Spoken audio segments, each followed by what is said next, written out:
एक बार एक माता जी थी, हम और आप में से ही कोई रही होंगी। बड़ी भक्ति किया करती थी, दिन रात जप करना, पूजन करना। एक संत महात्मा आए, उन्होंने कह दिया कि माता आप जो है एक अनुष्ठान कर लीजिए, उससे प्रभु आपसे प्रसन्न हो जाएंगे और आपको वरदान प्रदान कर देंगे।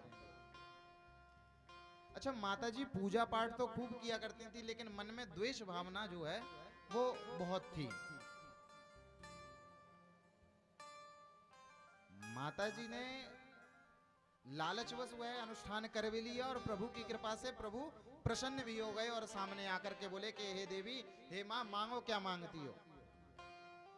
तो मैया कुछ कहती, उससे पहले भगवान ने कह दिया कि दादी, हे माता जी, आप जो भी मांगोगी, जो भी वरदान आप मांगोगी, उससे दुगना आपके पड़ोसी को जो है प्राप्त होगा। अब माता जी आश्चर्य में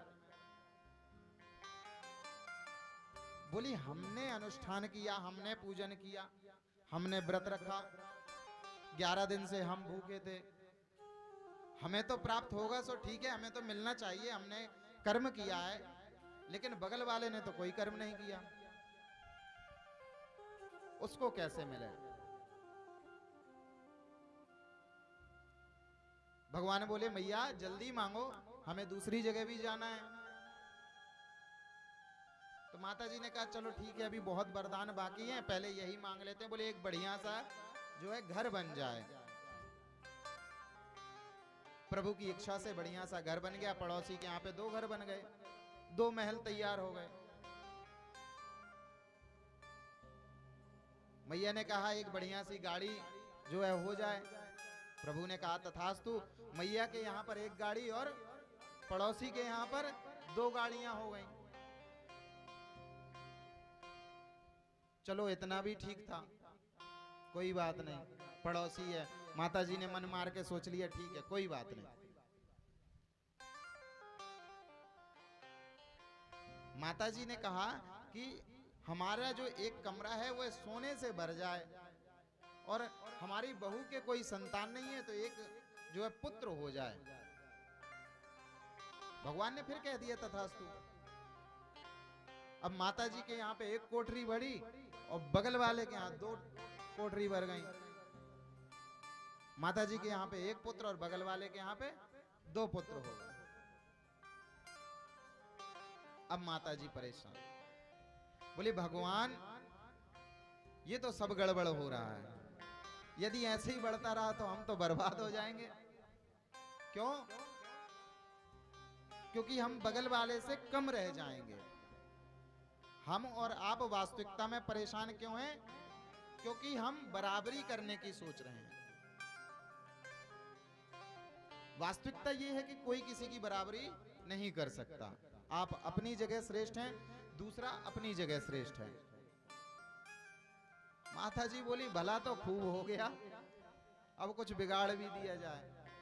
माता जी बोली महाराज, हे प्रभु, मेरे घर के दोरे में, दोरा समझते हैं, मेरे घर के गेट में,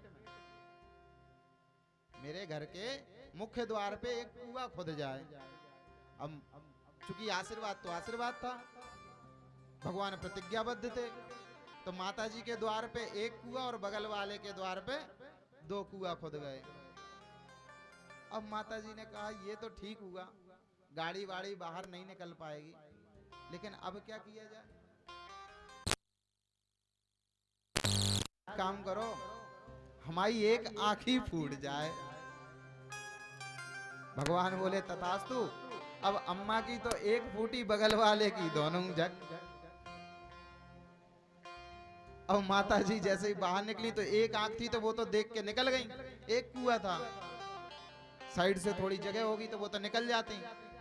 अब बगल वाली जो पड़ोसन थी उसकी दोनों झक थी, दोनों आंखें जो थी नहीं, तो वो बाहर निकली और 2 कुएं भी थे, तो वो गिर के गोविंदाय नमो नमः। कहने का भाव है कि यदि प्रभु साक्षात आकर उपस्थित होकर हमसे कुछ मांगने को कहें तो हम मांगते तो भरपूर हैं, लेकिन कभी दूसरे के लिए कुछ नहीं मांगते। और जो खुद के लिए मांगता रहता है, प्रभु फिर उस पर ध्यान भी नहीं देते।